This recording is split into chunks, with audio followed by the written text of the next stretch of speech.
हमारी माँ बहनें, आपने देखा होगा लिपस्टिक इतने कलर के आ रहे हैं और इतने गहरे गहरे आ रहे हैं, इतने गहरे गहरे आ रहे हैं, आपने देखा होगा, बताने की जरूरत नहीं है कितना गहरा गहरा लिपस्टिक आ रहा है ना।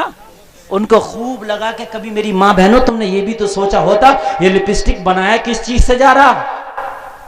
कुछ लोगों का ये भी कहना, कुछ लोगों ने तहकीक की है, ये भी कहना है कि कुछ लिपस्टिक इस तरीके के हैं जिसमें पिग की चर्बी आ रही है, सुअर की चर्बी। अगर तुम्हारे सामने सुअर का नाम ले दिया जाए तुम्हें बड़ा घिनौना, बड़ा गंदा, बड़ा खराब लगता, मगर तुम खा रहे हो ये चर्बी जो तुमने अपने होठों को लगाई है। मेरी माओ, मेरी बहनों, कान खोल कर सुनो, तुम जो लुकमा खाओगी, शादी में जाओगी, बारात में जाओगी, पार्टी में जाओगी, रिश्तेदारी में जाओगी, जब तुम खाना खाओगी तो खाना सबसे पहले होठ से गुजरता है। भाइयों, मानोगे नहीं मानोगे, सबसे पहले जो खाने की मुलाकात होगी किससे होगी? तुम्हारे दोनों होठ से होगी। खाने से ये टच भी होते हैं। मैं ये कह रहा हूं, चाहे एक रत्ती बराबर सही, लेकिन इसकी आमेजिश, इसकी मिलावट तेरे पेट में भी जा रही है। सुअर का नाम ले दो तो बुरा लगता है, लेकिन तुम तो इसकी चर्बी खा रहे हो। लोगों का कहना है कि इसकी चर्बी के अंदर ये सलाहियत है कि हिट होती है इंसान की बॉडी में। क्या होती है? हिट, गर्मी होती है। अगर इसकी चर्बी ना मिलाई जाए तो जल्दी पिघल जाएगा लिपस्टिक, जल्दी से ये आपके होठों पे नहीं रहेगा। लेकिन इसकी चर्बी ऐसी है कि आपकी हिट से ये पिघलता नहीं है, ज्यादा देर तक अपनी परत बनाए रखता है। इसलिए कुछ लिपस्टिक में इसको इस्तेमाल किया जाता है ताकि वो लिपस्टिक अपनी जगह बरकरार रहे। ओ मेरी बहनों, तुमने हराम हलाल तक ना देखा। ओ मेरी बहनों, तुम आ गई अपने फैशन में। लोगों कान खोल कर सुनो यार, ये तो देख लो। अरे तुम यार उस सोने पे गोली मारो, उसको ठोकर मारो जिससे नाक कान छीता हो यार, जिससे हराम की बू आती हो, जिसमें हराम चीज मिलाई हो। नहीं लगाएंगे, नहीं इस्तेमाल करेंगे। थोड़ी देर के लिए हम मेकअप के लिए जहन्नम की आग खरीद ले। ओ मेरी माँ, कान खोल के सुनो, जहन्नम में आग की कैंचियां होंगी, आग की कैंचियां। वो जो बेटियां, वो बहनें जो वो हराम वाला लिपस्टिक लगा के गई है, जिन्होंने अपने होठों की खूबसूरती के लिए ये हराम वाले लिपस्टिक लगाए थे, जब मरने के बाद जाएंगी तो मैदान महशर में लोगों जमीन जहन्नम का परवाना मिलेगा, तो फरिश्तों के हाथों में आग की कैंचियां होंगी, इनके होठ काटे जा रहे होंगे। जरा गौर कीजिए कितना खतरनाक मसला होगा। इनके होठ कटे होंगे। आप मुझे बताओ, आगे से लेके पीछे तक अगर किसी शख्स के होठ काट लिए जाए, चेहरा कितना बुरा लगेगा? बोलो भाइयों, लगेगा कि नहीं लगेगा? आज तो अच्छा लगने के खातिर तुमने हराम चीज लगा ली। आज तो अच्छा लगने के खातिर तुमने वो लिपस्टिक लगा लिया जिसमें पिग की चर्बी को इस्तेमाल किया गया। हम अच्छा लगे, मगर मैदाने महशर में सारे लोग जमा होंगे, तुम्हारे होठ काट लिए जाएंगे, चेहरा कितना बुरा लगेगा।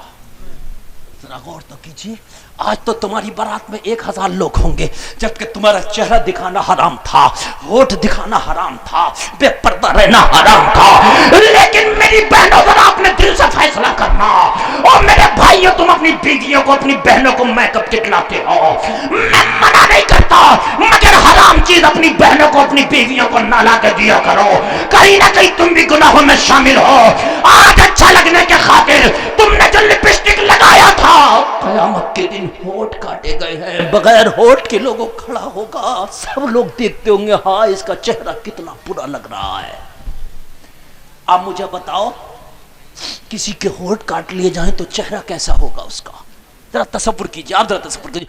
क़यामत में लोग मैदान महशर में पूछेंगे, ये कौन औरत है, ये कौन खातून है जिसके फरिश्तों ने आग की कैंची से होठ काट लिए गए? आखिरकार ये कौन है जिसका चेहरा इतना बुरा कर दिया गया? लोगों, फरिश्ते कहेंगे, ये वो औरत है जो हराम लिपस्टिक लगा के अपने होठों की नुमाइश करती थी, बेपर्दगी करती थी, अपना हुस्न दिखाती थी, बेपर्दा बात शादियों में जाती थी। ये वो औरत है जिसने हराम तरीके से अपने होठों को सजाया था। आज अल्लाह ने हुक्म दिया, इसके होठों को काट लिया गया है। कितना सख्त मसला होगा। लोगों जरा गौर कीजिए यार, थोड़ी देर के लिए हम खूबसूरत दिखे और मेरे भाइयों और मेरी बहनों, अगर आपको होठ खूबसूरत चाहिए तो मैं बताता हूं, नबी का दुरूद पढ़ा करो। दुरूद पढ़ने वालों के होठ अल्लाह वैसे ही कुदरती तौर पे खूबसूरत कर देता है। नबी का दुरूद पढ़ा करो आप। नबी का दुरूद शरीफ जितना पढ़ोगे चेहरा भी खूबसूरत हो जाएगा, तुम्हारा होठ भी खूबसूरत हो जाएगा। अल्लाह फरमाता बेशक ईमान वाले कामयाब हो गए। अल्लाह ने कामयाबी की जो जमानत दी है वो ईमान वालों को दी है। ईमान वालों के बारे में मेरे रब ने कहा ईमान वाले कामयाब हो गए। लोगों ईमान मजबूत करो। ईमान झूठ से नहीं सच्चाई से मजबूत होता। ईमान नमाज छोड़ने से नहीं नमाज पढ़ने से होता है। ईमान मजबूत कुरान को छोड़ने से नहीं कुरान की तिलावत करने से होता। ईमान मजबूत बेपर्दगी से नहीं पर्दा करने से होता है। लोगों अपने घरों में पर्दे का माहौल पैदा करो। अपनी बच्चियों को अपनी बेटियों को मज़ारात पर जाने से रोको, वरना वो दिन दूर नहीं कि एक दिन असर इन पे भी आ रहा होगा। वो दिन दूर नहीं है। हाँ, वो दिन दूर नहीं है। अल्लाह अल्लाह अल्लाह हम सबको शरीयत पर अमल की तौफीक अता फरमाए। लोगों बड़ी मेहनत से आपने जलसे किए, अल्लाह इस जलसे को कबूल फरमाए, कामयाबी अता फरमाए। जी थोड़ी इस गांव में राजनीति भी जायज है ना, उसके बारे में तो समझा दो। नहीं, मैंने समझा दिया, क्योंकि मैं सियासी आदमी नहीं हूँ, मैं किसी को टारगेट नहीं कर सकता। बस मैं इतना कहूँगा, भाई कोई भी इलेक्शन का काम है, तुम्हारा काम वोट लेना भी वोट देना भी है। दो वो तुम्हारी मर्जी, किसे दो किसे लो ये तुम जानो, ये मेरा काम नहीं है। मैं इतना जानूंगा कि हाँ, इलेक्शन के चक्कर में नमाज नहीं छूटना चाहिए।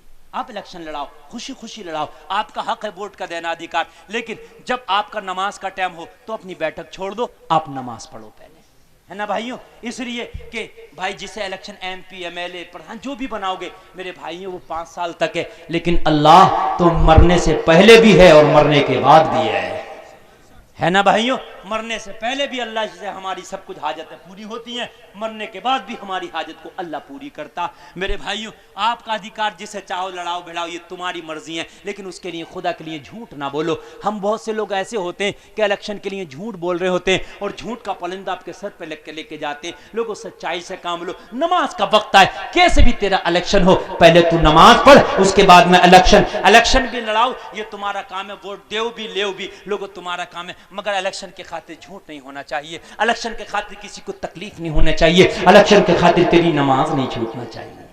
सुभान अल्लाह, बोलो ना यार सुभान अल्लाह। अल्लाह आपको सलामत रखे, कहने से ज्यादा अमल की तौफीक अता फरमाए। सारे लोग वादा करें आज के बाद नमाज पढ़ेंगे, बोलो इंशाअल्लाह। हाथ उठा के वादा करें इंशाअल्लाह। सारे हाथ उठा लो यार, ये फरिश्ते गवाह हो जाएंगे, उठा लो, बोलो इंशाअल्लाह, लहरा के बोलो इंशाअल्लाह। बस अल्लाह सलामत रखे। अपने आपने बड़ी मोहब्बत से जलसा सुना और मेरी तकरीर बहुत लंबी हुई, तकरीबन 2 घंटे तकरीर हो गई। आपने सुनी, मेरे कहने में आपके सुनने में कोई ख़ता हुई मैं तौबा करता हूँ, मौला माफ़ फरमाए। एक बार कलमा शरीफ पढ़िए, ला इलाहा इल्लल्लाह मुहम्मदुर रसूलुल्लाह, इस्लाम जिंदाबाद, वमा अलैना इल्लल बलाग।